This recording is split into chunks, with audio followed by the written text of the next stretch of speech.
नाम लड़कियों को बेच रहे होंगे और कोई कुछ नहीं बोलेगा। मुझे शादी नहीं करनी है।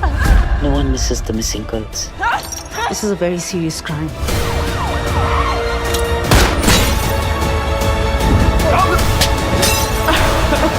यो what's up guys, welcome back to stream saga, your go to place for all things entertainment. आज की वीडियो में हम बात करेंगे उन ट्रेंडिंग वेब सीरीज के बारे में जो आपको 2025 में बिल्कुल मिस नहीं करनी चाहिए। ये सीरीज हर जॉनरा से रिलेटेड है, चाहे आपको क्राइम, ड्रामा, थ्रिलर या फिर कॉमेडी चाहिए हो, सब कुछ मिलेगा यहाँ। तो अगर आप रेडी हो अपनी नेक्स्ट बीइंग वॉच जर्नी शुरू करने के लिए तो वीडियो को लाइक कर दो और चैनल को सब्सक्राइब जरूर करना। चलिए शुरू करते हैं।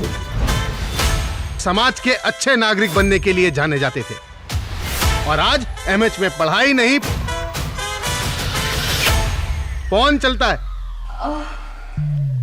पहली सीरीज जिसकी हम बात करेंगे वो है जिद्दी girls, available on Amazon prime video. ये एक ड्रामा और कमिंग ऑफ एज सीरीज है जिसे IMDb पर 7.6 आउट ऑफ 10 की रेटिंग मिली हुई है। ये शो एक फ्रेश पर्सपेक्टिव दे रहा है, स्पेशली अगर आपको यंग एडल्ट ड्रामा पसंद है। इस सीरीज की कहानी 4 गर्ल्स के अराउंड घूमती है जो अपने कॉलेज लाइफ में अपने पर्सनल स्ट्रगल और एस्पिरेशन के बीच बैलेंस बना रही है। रिया, मीरा, जया और स्नेहा अपने करियर और पर्सनल लाइफ के डिफरेंट फेज से गुजरते हैं। रिया जो एक एक्सपायरिंग एथलीट है, उसको अपने फिजिकल लिमिटेशन और सोशल प्रेशर का सामना करना पड़ता है। मीरा अपने रिलेशनशिप को अपने करियर गोल से बैलेंस कर रही है, जबकि जया अपनी क्रिएटिव स्किल को सोसाइटी के नॉर्म्स के अगेंस्ट प्रूव करना चाहती है। ये सीरीज ना सिर्फ फीमेल एम्पावरमेंट को एक्सप्लोर करती है बल्कि फ्रेंडशिप, एम्बिशन और सोसाइटी की एक्सपेक्टेशन को भी एक न्यू लाइट में दिखाती है। अगर आपको कॉलेज लाइफ और यूथ का स्ट्रगल देखना पसंद है, ये सीरीज डेफिनेटली आपके लिए है। इसमें आपको अपने कॉलेज डेज की याद आएंगी या फिर अगर आप भी कॉलेज में हैं तो ये आपको बिल्कुल रिलेटेबल लगेगा। नेक्स्ट अप हम बात करेंगे डेली क्राइम सीजन 3 की, अवेलेबल ऑन नेटफ्लिक्स। ये एक क्राइम, ड्रामा और थ्रिलर सीरीज है। इसे IMDb पर 8.5 आउट ऑफ 10 की रेटिंग मिली है। सीजन 1 और 2 काफी हिट हो चुके हैं और सीजन 3 इज मच अवेटेड। इस सीरीज का plot real life crime case पर बेस्ड होता है और सीजन 3 में शेफाली शाह फिर से अपने रोल में वापस आई हैं as Vartika Chaturvedi, a senior Delhi police officer. इस सीजन में कहानी एक हाई प्रोफाइल केस के अराउंड घूमती है जिसमें वर्तिका और उनकी टीम को एक ब्रूटल केस सॉल्व करना पड़ता है। इस बार उनको एक ऑर्गेनाइज क्राइम सिंडिकेट के अगेंस्ट काम करना पड़ता है जिसमें ह्यूमन ट्रैफिकिंग और इलीगल ऑर्गन ट्रेड जैसे डार्क टॉपिक को एक्सप्लोर किया गया है। आपको इस सीजन में मिस्ट्री, इन्वेस्टिगेशन और कॉम्प्लेक्स कैरेक्टर देखने को मिलेंगे जो आपको हर एपिसोड में हुक्ड रखेंगे। अगर आपको greedy crime stories, investigation thriller और रियलिस्टिक परफॉर्मेंस पसंद है तो डेली क्राइम सीजन 3 आपको बिल्कुल मिस नहीं करना चाहिए। अब बात करते हैं न्यूली रिलीज्ड और बहुत ही एक्साइटिंग सीरीज के बारे में जो है द फ्रीलांसर, जो डिज्नी प्लस हॉटस्टार पर अवेलेबल है। ये एक क्राइम, थ्रिलर और एक्शन जॉनरा की सीरीज है जिसे IMDb पर 8 आउट ऑफ 10 की रेटिंग मिली हुई है। द फ्रीलांसर की कहानी एक फॉर्मर पुलिस ऑफिसर अर्जुन जो अपनी लाइफ को पीसफुली जीने की कोशिश करता है पर डेंजरस क्राइम नेटवर्क के खिलाफ अपने मिशन दोबारा शुरू कर देता है। इस सीरीज में अर्जुन एक फ्रीलांस इन्वेस्टिगेटर बन जाता है जो अपने पास्ट को दूर करने के लिए एक हाई स्टेक केस पर काम करने लगता है। आपको ये series action pack sequence, international location और कॉम्प्लेक्स कैरेक्टर दिखाएगी। जो चीज इस शो को यूनिक बनाती है वो है इसके मॉरल डिलेमास, जिसमें आप देखते हैं कि अर्जुन कैसे अपनी पर्सनल एथिक्स और प्रोफेशनल डिसीजन के बीच बैलेंस बनाता है। अगर आपको intense crime, thriller, action sequence और इन्वेस्टिगेशन बेस्ड स्टोरीज देखना पसंद है तो द फ्रीलांसर आपको डेफिनेटली इंगेज करेगी। इसमें फास्ट पेस एक्शन और ग्रिपिंग सस्पेंस के साथ रियलिस्टिक कैरेक्टर भी है। अब बात करते हैं एक सुपरनैचुरल थ्रिलर सीरीज के बारे में जो अभी काफी ट्रेंडिंग है और वो है दहान, the day of black sun, जो डिज्नी प्लस हॉटस्टार पर अवेलेबल है। ये सीरीज एक हॉरर, सुपरनैचुरल और मिस्ट्री थ्रिलर है और IMDb पर इसे 7.7 आउट ऑफ 10 की रेटिंग मिली हुई है। ये सीरीज एक छोटे से गांव सुंदरपुर की कहानी है जहां पुरानी कर्स और मिथ छुपी हुई है। रुचि, प्लेड बाय टिस्का चोपड़ा, एक अर्बन प्लानर, ये गाँव आती है अपने डेवलपमेंट प्रोजेक्ट के लिए। जैसे ही वो काम करना शुरू करती है उसे पता चलता है कि ये गाँव एक एशियन कर्स से जूझ रहा है। हर सोलर इक्लिप्स के टाइम कुछ सुपरनेचुरल इवेंट होते हैं जो गांव के लोगों को डर और कंफ्यूजन में डाल देते हैं। अगर आपको सुपरनेचुरल थ्रिलर और मिस्ट्री पसंद है तो दहान काफी इंगेजिंग सीरीज है। इसमें आपको साइकोलॉजिकल हॉरर, एशियन कर्स और ट्विस्टेड फोल्कर का परफेक्ट कॉम्बिनेशन मिलेगा। अब बात करते हैं एक बहुत ही कंट्रोवर्शियल और इंटेंस सीरीज की जो है आश्रम season 4, available on MX player. ये सीरीज IMDb पर 7.8 आउट ऑफ 10 की रेटिंग के साथ बहुत ही ट्रेंडिंग है। आश्रम की कहानी एक controversial godman Baba Nirala, played by Bobby Deol, के अराउंड है जो अपने फॉलोअर्स को फॉल्स प्रॉमिसेस और मैनिपुलेशन के थ्रू अपने कंट्रोल में रखता है। सीजन 4 में बाबा निराला की पावर और मैनिपुलेशन का मेस्ट एक्सपोज होता है और उसके आसपास के लोग उसके सीक्रेट्स को समझना शुरू करते हैं। ये show religious exploitation, power dynamics और करप्शन को कवर करता है और आपको हर एपिसोड में शॉकिंग रिविलिएशन मिलते हैं। इस सीजन में आप देखते हैं कैसे फेथ और ब्लाइंड बिलीफ को एक्सप्लॉइट किया जाता है जो ऑडियंस को एक डीपर रिफ्लेक्शन देने का काम करता है। अगर आपको पावर, मैनिपुलेशन और मॉरल डिलेमास देखने में इंटरेस्ट है और आपको रिलीजियस हिपोक्रेसी को देखना पसंद है तो ये सीरीज आपको बिल्कुल देखनी चाहिए। अगर आपको एस्पियोनेज थ्रिलर पसंद है तो द नाइट मैनेजर को जरूर चेक करना चाहिए। ये सीरीज डिज्नी प्लस पर अवेलेबल है और IMDb पर इसे 7.8 आउट ऑफ 10 की रेटिंग मिली है, जो काफी इंप्रेसिव फॉर दिस जेनरा। ये सीरीज एक हाई स्टेक स्पाई थ्रिलर है जिसमें अनिल कपूर और आदित्य रॉय कपूर ने लीड रोल प्ले किया है। ये सीरीज एक होटल मैनेजर के कैरेक्टर के आसपास घूमती है जो एक डेंजरस आर्म्स डीलर के नेटवर्क को इन्फिल्ट्रेट करने की कोशिश कर रहा है। अनिल कपूर का रोल एक इंटरनेशनल आर्म डीलर के रूप में है जो अपने डार्क एम्पायर को ऑपरेट करता है और आदित्य रॉय कपूर एक एक्स सोल्जर है जो स्पाई बनकर उसके नेटवर्क को एक्सपोज करना चाहता है। ये सीरीज सिर्फ सस्पेंस और एक्शन का परफेक्ट कॉम्बिनेशन ही नहीं बल्कि मोरालिटी, लॉयल्टी और डिसेप्शन का कॉम्प्लेक्स थीम को भी एक्सप्लोर करती है। अगर आपको स्पाई थ्रिलर, डिसेप्शन और हाई स्टेक ड्रामा पसंद है तो ये सीरीज आपको डेफिनेटली इंगेज करेगी। आदित्य रॉय कपूर और अनिल कपूर की परफॉर्मेंस भी इस शो को देखने लायक बनाती है। नेक्स्ट हम बात करेंगे एक और हाई एंटिसिपेटेड सीरीज की जो है द ट्रायल, जो डिज्नी प्लस पर रिलीज हुई है। ये एक लीगल ड्रामा सीरीज है जिसे IMDb पर 8.3 आउट ऑफ 10 की रेटिंग मिली है। इस शो का मेन USP है उसकी स्ट्रॉन्ग परफॉर्मेंस और deep dive into the judicial system. The trial की कहानी एक वुमेन लॉयर के आसपास घूमती है जो अपनी लाइफ की सबसे बड़े केस को हैंडल करने जा रही है। नंदिनी, जो एक हाईली सक्सेसफुल लॉयर थी, अपने पर्सनल लाइफ के इशू के बाद अपने करियर को रिस्टार्ट करने की कोशिश कर रही है। ये सीरीज ना सिर्फ एक कोर्ट रूम ड्रामा है बल्कि इसमें सोसाइटल प्रेशर, जेंडर इनइक्वालिटी और वुमेन एम्पावरमेंट काफी अच्छे से एक्सप्लोर किया गया है। नंदिनी को अपने मॉरल वैल्यूज और प्रोफेशनल लाइफ के बीच एक टफ डिसीजन लेने पड़ते हैं जो उसकी करियर को और पर्सनल लाइफ को शेप करता है। अगर आपको legal drama, court room battle और जेंडर इनइक्वालिटी के टॉपिक्स देखना पसंद है तो ये शो आपको डेफिनेटली इंगेज करेगा। अब बात करते हैं इस लिस्ट की लास्ट और एक और ग्रिपिंग पॉलिटिकल थ्रिलर के बारे में जो है तनाव, जो सोनी लिव पर अवेलेबल है। ये सीरीज एक्शन थ्रिलर है जो IMDb पर 8.1 आउट ऑफ 10 की रेटिंग के साथ काफी ट्रेंडिंग हो रही है। तनाव एक इंटेंस पॉलिटिकल थ्रिलर है जो कश्मीर की करंट सिचुएशन को एक ग्रिपिंग नैरेटिव के थ्रू दिखाता है। ये सीरीज एक स्पेशल फोर्स ऑपरेटिव के कैरेक्टर के अराउंड घूमती है जो अपने मिशन के दौरान हाई स्टेक सिचुएशन में फंसा होता है। ये शो इमोशनल डेप्थ के साथ पॉलिटिकल टेंशन और ह्यूमन कॉन्फ्लिक्ट्स को एक्सप्लोर करती है जो आपको हर एपिसोड में ग्रिपिंग और इंटेंस रहता है। इस सीरीज में आपको देखने को मिलेगा कैसे कॉन्फ्लिक्ट्स और पावर प्ले का रोल होता है in shaping the lives of individual caught in the crossfire. अगर आपको इंटेंस एक्शन ड्रामा और रियल वर्ल्ड इशू को स्क्रीन पर देखना पसंद है तो तनाव एक मस्ट वॉच है। तो ये थे 8 इंडियन वेब सीरीज जो 2025 में आपको जरूर देखनी चाहिए। हर एक सीरीज अपने आप में यूनिक है और आपको डिफरेंट थीम और जॉनरा एक्सप्लोर करने का मौका मिलेगा। आपको कौन सी सीरीज सबसे ज्यादा एक्साइटिंग लगी कमेंट में जरूर बताएं और अगर आपको ये वीडियो पसंद आई हो तो लाइक करना ना भूलें और अगर आप नए हैं तो सब्सक्राइब कर लो ताकि आपको हर वीक लेटेस्ट एंटरटेनमेंट रिकमेंडेशन मिलती रहे। मिलते हैं अगली वीडियो में, तब तक के लिए बाय बाय।